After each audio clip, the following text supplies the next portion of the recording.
So hi guys, hello, welcome back to my YouTube channel excellent English by Gajendra. देखो, जैसे कि आपको पता है, हम सिखा रहे हैं आपको इंग्लिश बोलना। तो वैसे ही आज हम नया टॉपिक आपके सामने लेकर के हाजिर हैं। आज हम बात करेंगे प्रूवर्ब्स के बारे में। प्रूवर्ब्स क्या होता है? प्रूवर्ब्स होता है आपकी कहावत, जो कहावतें होती हैं उसी को हम प्रूवर्ब्स बोलते हैं, जिनका हमारी लाइफ में इंग्लिश बोलने में बहुत ज्यादा जो महत्वपूर्ण होता है, बहुत ज्यादा इंपॉर्टेंस होता है। तो आज हम वैसे ही मैं आपके सामने बहुत ज्यादा मोस्ट इंपोर्टेंट कहावतें लेकर के आया हूं, जो हमारी सामान्य बोलचाल में जो है यूज होती रहती हैं, बोली जाती हैं। तो जैसे कि बहुत सारी कहावतें हैं, जैसे कह देते हैं जैसे को तैसा, जैसी करनी वैसी भरनी, है ना, लोहा लोहे को काटता है। तो वही सारी चीजें जो हमारे आसपास जो होती रहती हैं, हम कई बार कहावतों का यूज करते हैं, वही चीजें आज हम आपके सामने लेकर के आया हूं। जैसे कि आप देख पा रहे हैं, आपके सामने जो है कुछ जो है प्रूवर्ब्स लिखी हुई हैं, कहावतें प्रूवर्ब हैं जो लिखी हुई हैं आपके सामने। 8 से 7 जो है आपके सामने प्रूवर्ब्स लिखी हुई हैं, और इसके बारे में मैं आपको बताऊंगा एक कौन सी वर्ब जो है, कौन सी कहावत जो है, कौन सी किसका मीन्स क्या है। ठीक है, जैसे कि आप बात कर रहे हैं, जैसे पहला लिखा हुआ है tit for tat. Tit for tat क्या होता है? टिट फॉर टैट होता है जैसे को तैसा। टिट फॉर टैट होता है जैसे को तैसा। टिट फॉर टैट जैसे को तैसा। टिट फॉर टैट होता है जैसे को तैसा। जैसे को तैसा। ठीक है, जैसे को तैसा, टिट फॉर टैट। क्लियर है बात? उसी के बाद आता है जैसी करनी वैसी भरनी। जैसी करनी वैसी भरनी को क्या बोलते हैं अंग्रेजी में? As you sow so shall you reap. As you sow so shall you reap. जैसे कि लिखा हुआ है as you sow so you shall reap. ठीक है, तो जैसी करनी वैसी भरनी, as you sow so you shall reap. तो इसे बोलते हैं जैसी करनी वैसी भरनी। जैसी करनी वैसी भरनी। क्लियर है बात? तो इसको क्या बोलेंगे? As you sow so you shall reap. जैसी करनी वैसी भरनी। उसी के बाद आता है good mind good find. Good mind good find. Good mind good find का मतलब होता है आप भला तो जग भला। आप भला तो जग भला। Good mind good find. Good find good mind. Clear है बात? तो गुड माइंड और good find.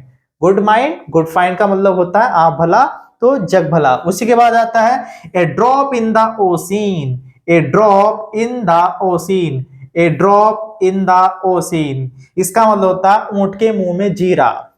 A drop in the ocean का मतलब होता है ऊंट के मुंह में जीरा। A drop in the ocean. Same इसी तरीके से आगे आता diamond cuts diamond. Diamond cuts diamond. अच्छा, इसका मीन्स क्या होता है? देखो, डायमंड कट्स डायमंड का मतलब होता है लोहा लोहे को काटता है। डायमंड का डायमंड होता है लोहा लोहे को काटता है। कई बार हम कह देते हैं ना लोहा लोहे को काटता है, तो डायमंड कट्स डायमंड। ठीक है, इसी प्रकार से आगे बात करते हैं like father like son. Like father like son. Like father, it is very important. जैसे हम कहते हैं जैसा बाप वैसा बेटा। जैसा बाप वैसा बेटा, तो इसको हम क्या बोलेंगे? Like father like son. जैसा बेटा वैसा बाप, जैसा बाप या वैसा बेटा। Like father like son. It's clear? Next उसी के बाद उसके बाद है no pain no gain. No pain no gain. No pain मतलब बिना मेवा, बिना सेवा मेवा नहीं होता, है ना। बिना सेवा के मेवा नहीं मिलता। बिना मेहनत के कोई भी काम नहीं होता। तो वैसे इसका मतलब है नो पेन नो गेन। बिना सेवा के मेवा नहीं मिलता। नेक्स्ट है इसके बाद might is right. Might is right बहुत ही ज्यादा इंपॉर्टेंट, बहुत ही ज्यादा बोले जाने वाली चीजें हैं। जैसे कह देते हैं कई बार जिसकी लाठी उसकी भैंस। जिसकी लाठी उसकी भैंस। तो इसे कैसे अंग्रेजी में कहेंगे वो चीज आपके सामने, तो इसको बोलेंगे माइट इज राइट। क्या बोलेंगे इसको? Might is right. Might is right मतलब जिसकी लाठी, जिसकी लाठी उसकी भैंस, उसकी भैंस। माइट इज राइट, है ना। It is a very important, so that's why you can use. आप इसको यूज कर सकते हैं। बहुत ही ज्यादा फेमस और बहुत ही ज्यादा बोले जाने वाली जो ये कहावत है कि कई बार कहते हैं जिसकी लाठी उसकी भैंस, तो उसको क्या बोलते हैं? Might is right. Might is right. उसके बाद है chips of the same block. Chips of the same blocks. Chips of the same blocks का मतलब होता है एक ही थैली के चट्टे बट्टे। कई बार बोलते हैं ना एक ही थाली के चट्टे बट्टे। अगर हम एक ही थाली के चट्टे बट्टे की बात करेंगे तो the plate of the same block, और बात करें एक ही थैली के चट्टे बट्टे तो चिप्स ऑफ सेम ब्लॉक। तो क्या बोलेंगे, chips of the same block, मतलब एक थैली के चट्टे बट्टे, एक थैली के चट्टे बट्टे। अगर आप ये कहना चाहते हैं, डू यू वांट टू से, अगर ये कहना चाहते हैं आपके एक थाली के चट्टे बट्टे, तो आप क्या करेंगे, the plate of the same block, the plate of the same block. इसी तरीके से नेक्स्ट इसका the poor everything is poor, to the poor everything is poor, इसका मतलब होता है मन चंगा तो कटौती में गंगा। ठीक है, मन चंगा तो कटौती में गंगा, मन चंगा, मन चंगा तो कटौती में गंगा।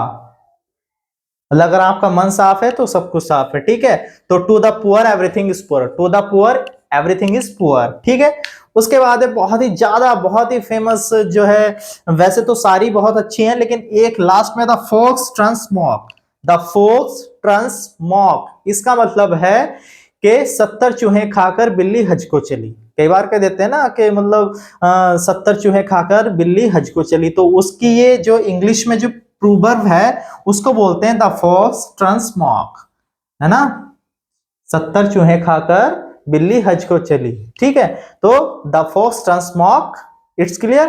तो आई होप ये कुछ आपके सामने कहावतें थी जो मैं आपके सामने लेकर आया हूं। सारी की सारी जो कहावतें बहुत ज्यादा इंपोर्टेंट कहावतें हैं जो हम अपना इंग्लिश लैंग्वेज में हैं, इंग्लिश ही लैंग्वेज में नहीं, हिंदी में भी हम बहुत ज्यादा यूज करते हैं। तो उसको हिंदी जो हम बोलते हैं उसको इंग्लिश में कैसे जो है इन प्रूवर्स, इन कहावतों को बोलेंगे वो आपके सामने है। तो जैसे कि पहला ही था tit for tat, tit for tat का मतलब क्या होता है, हाँ, जैसे को तैसा, टिट फॉर टैट जैसे को तैसा। इसी के बाद आगे था लोहा लोहे को काटता है, diamond cuts diamond, diamond cuts diamond.